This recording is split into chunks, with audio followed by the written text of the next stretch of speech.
The significance is that they made it a two-score game.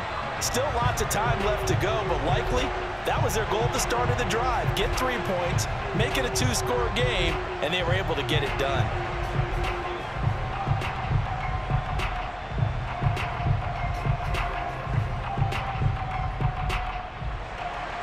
The kickoff unit is out on the field, and they will send this one away. Taken in at the 3. And he will make it to the 20-yard line and no further.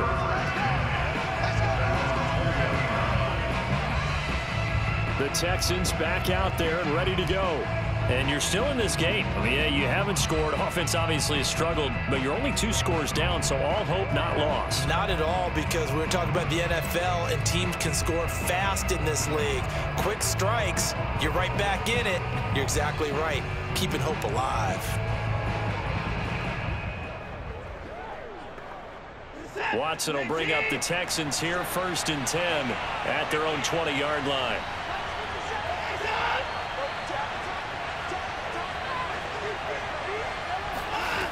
Throwing to start the drive.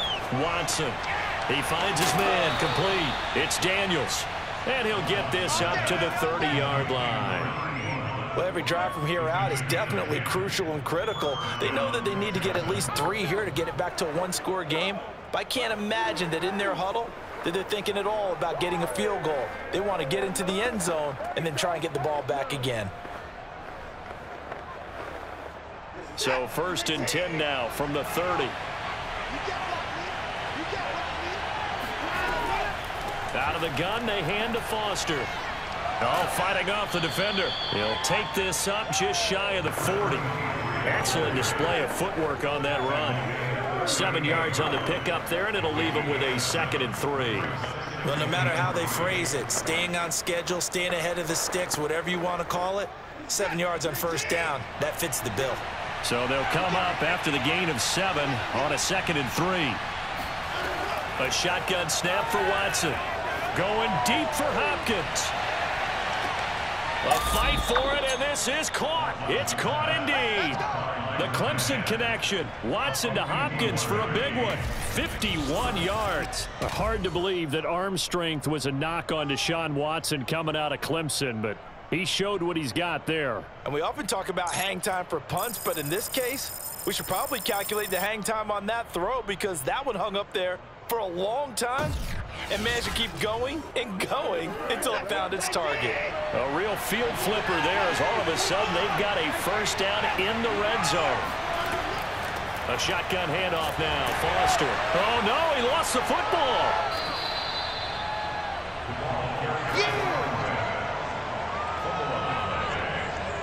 Could have been a costly mistake, but as it turns out, they keep possession. You can't give away these types of opportunities in the red zone. And I'm sure that was flashing through his brain as the ball escaped his hands. Fortunately for him, able to get picked up by his team, fumble recovered. They still have an opportunity deep in the red zone. The fumble on 1st down now. Here's 2nd down. Operating from the gun. Watson shoves him aside, and he'll find Akins there, complete. That catch good for 5. It's 3rd down. I know sometimes we can get fooled when we watch him make catches, as we just saw him do there, because he really looks like a wide receiver the way he goes about his business. Yeah, 230, 240 range. Yeah, not super huge. Maybe not counted on to be that inline point-of-attack blocker that we used to have in the good old days. But you can flex him out. You can run wide receiver routes with him. You can make him a primary target, and that's how he'll shred a defense. Out of the gun, Watson. And that is incomplete. The frustration evident there, because he couldn't find anyone on 3rd down, and he left no doubt that he was throwing that one away.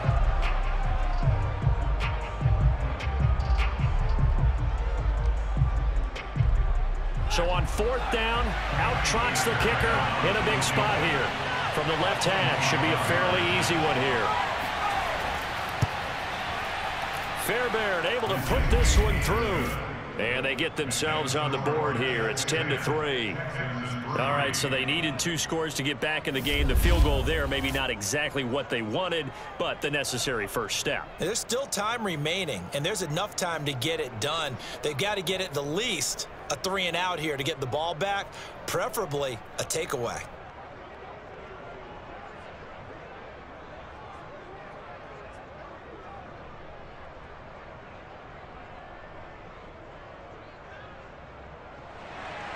Fairbairn now following the made field goal. He'll send this one away.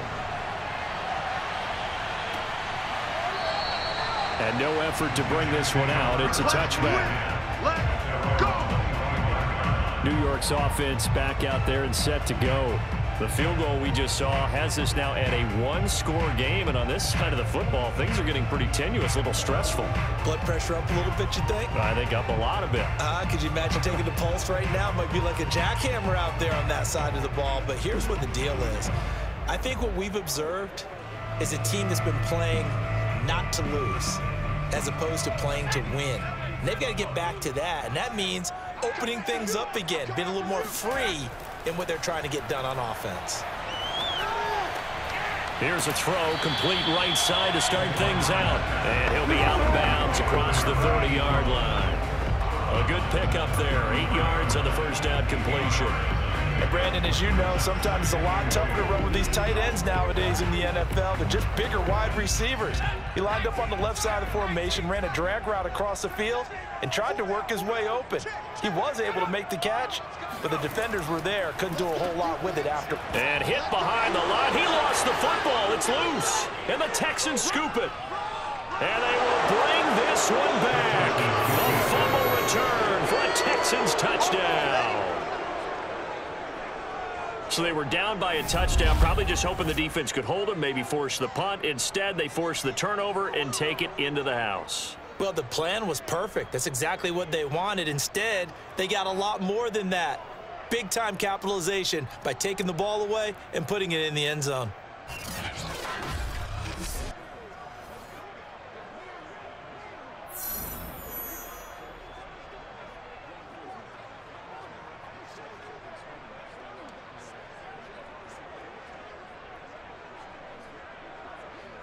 Kaimi Fairbairn on for the extra point. And no sweat, he puts it through, and we are tied here in the 4th. The scoop and score, always an exciting play in football, and we witnessed it there, grabbing it off the ground and then rumbling it into the end zone for 6.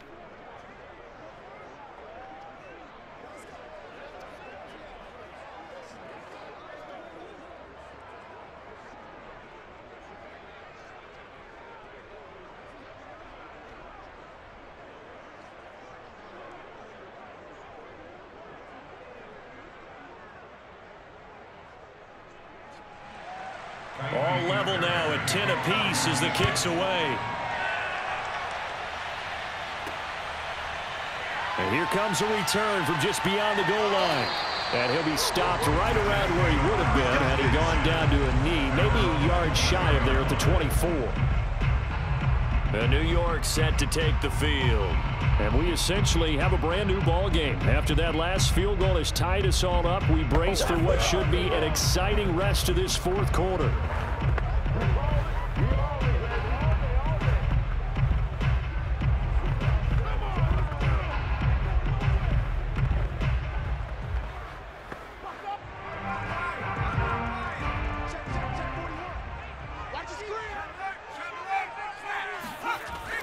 They'll run on first down. McNeil. And this has been a familiar sight all afternoon as they stop in behind the line. They'll lose a yard there, and it's 2nd and 11. And the trend continues here in the 4th like it was in the 1st, 2nd, and 3rd. He's had nowhere to run. And you're probably thinking to yourself, why do they keep feeding him the football? Well, they trust him first and foremost. They do believe that over time he might actually pop one of these runs. But bottom line is he takes care of the ball well for them, so they'll keep handing it to him. A loss of a yard there to start out. That leads to a 2nd and 11. They'll keep it on the ground. McNeil. After getting stuffed on first down, not much better there. 2-yard gain. But not much on that run, Charles. No, that's exactly the way to execute a run blitz there. They guessed correctly that they would move the ball on the ground, honed in on it, and stopped them. Mark that down for a win in the defense's column. The Jets on 3rd down. They've converted just 2 for 6 thus far. This is 3rd and 8. Looking to throw. O'Brien. Oh, he's got a man wide open, complete. Touchdown. A big play there. 74 yards. And the Jets have taken the lead. Well, for a tight end, he can definitely motor, and he shows off the wheels there after the catch as he's able to shake free. Yeah, normally when you talk about tight ends, you immediately begin talking about them rumbling down the field. But to me, he was pretty well gliding downfield there. Very athletic for a big man, and he takes this one all the way to pay dirt. No going for 2. They'll kick the point after. He's got it as they go up a total of 17-10. So a 75-yard scoring drive on just 3 plays. And it ends with a Jet touchdown.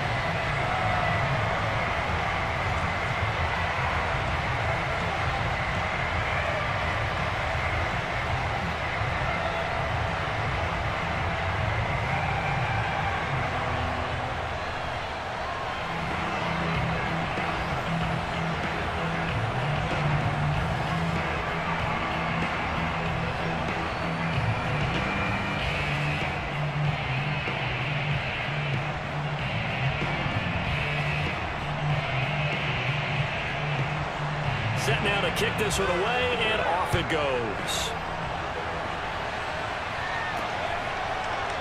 From a couple yards deep, he'll bring it out of the end zone. And he's probably realizing he should have stayed in the end zone as he can only muster a return to the 14-yard line. Watson and the Texans now, trailing 17-10, 2 minutes, 30 seconds to play. Needing to go pretty much the length of the football field as they have it 1st and 10.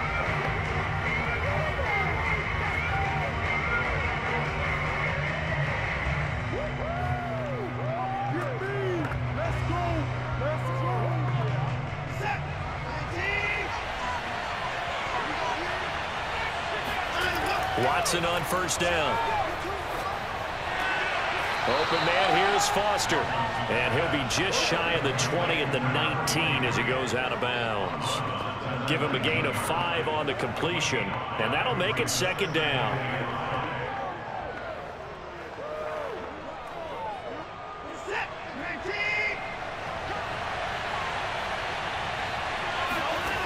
Back to throw, Watson. And this throw incomplete. Well, the defender all over him that time, but it's going to lead to 3rd down. That's a tough spot for a running back coming out of the backfield because you know he's got to look for the football, knowing full well he's got a man coming his way, full steam, and he broke that one up. One of the bigger plays in the game thus far. The crowd getting into it as we come up on a big 3rd down. To throw is Watson. Got an open man, it's Foster. And he is going to have a Texans 1st down. They needed 5 there on 3rd down. He winds up getting 7.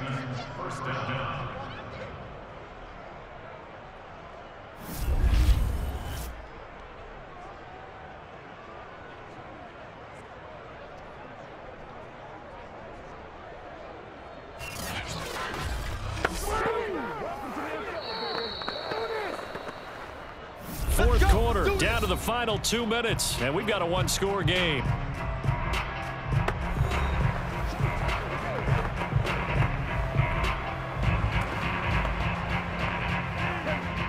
So it's Texans football as we welcome you back.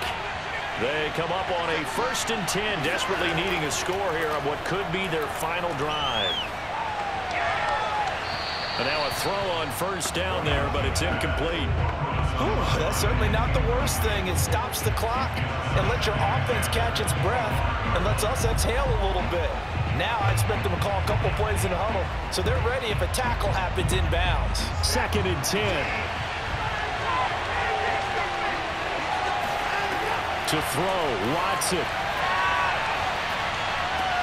Pass caught, Miller. And he's got this almost to the 40 before going out. I like the design that we're seeing right there. This is what they need. Down by a touchdown here in the fourth. They just need to keep working their way downfield. And when they see openings, take their shots. The drive continues as they search for a tying touchdown. Here's 1st and 10. Now Watson. He finds his man, complete. It's Daniels. 5 yards on the catch there, brings up 2nd down. I don't know that those medium 5-ish yard gains are going to do it right now. Probably should have dropped it, right? Yeah, that way you save more time on the clock. But I know receivers, they think they can catch it and break a tackle and turn it into a big gain. Clock running here, under 90 seconds to go. Here's Watson. Got his man complete over the middle. That's Daniels.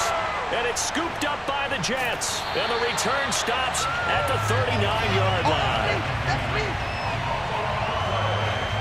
There are 2 words that we hear coaches say all of the time. One starts with a B, one starts with an S. Ball security. And they preach it. They have it up in the meeting rooms, right? You see the signs. They talk about it all the time. But still, when you got defenders out there who are preaching, hey, we're going to take the ball away from you, no matter what position you play, you've got to take care of the rock.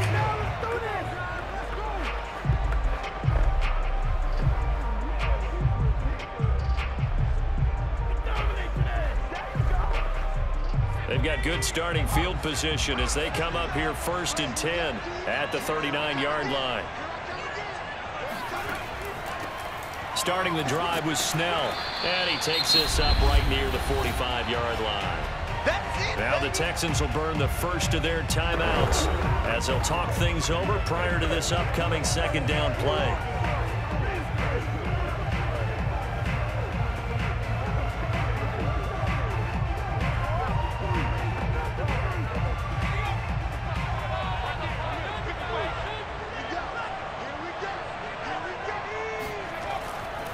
They'll try and run some clock here as they keep it on the ground. He's got the 1st down and more inside the 40. Now the Texans will use one of their 2 remaining timeouts as they get the stoppage with 65 seconds remaining.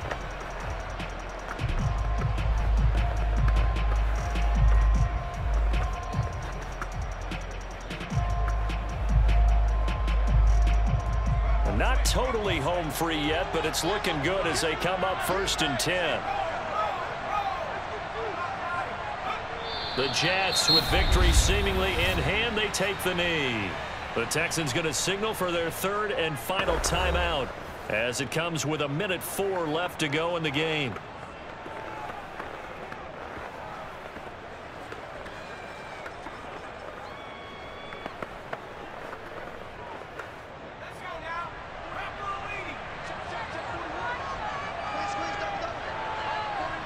The Jets with victory seemingly in hand, they take a knee.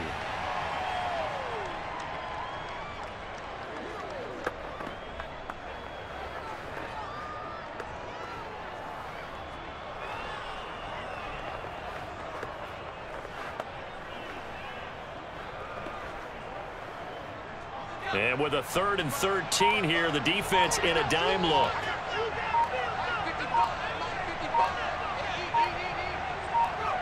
Down to a knee one more time, and that should just about do it. Listen, anytime you take a knee to end a game, that means you've won it. So it doesn't matter whether it's home or on the road, but there's something a little extra special about doing it in front of your home crowd, isn't there? And the home crowd applauding. They're happy with what they've seen. Chalk this one up in the left-hand column for a win. Yeah, that's right. Head to the locker room, throw the wristbands in the crowd for the kids, your gloves, your towels. Get to share it with the whole team. And Charles, I think when the schedule comes out, all teams, no matter where they're predicted to finish, talk about protecting your home turf. They were able to do that here in this one. Similar to a tennis match, right? Not letting them break your serve. That way you hold on to it. They got it done, and they feel very good about that victory.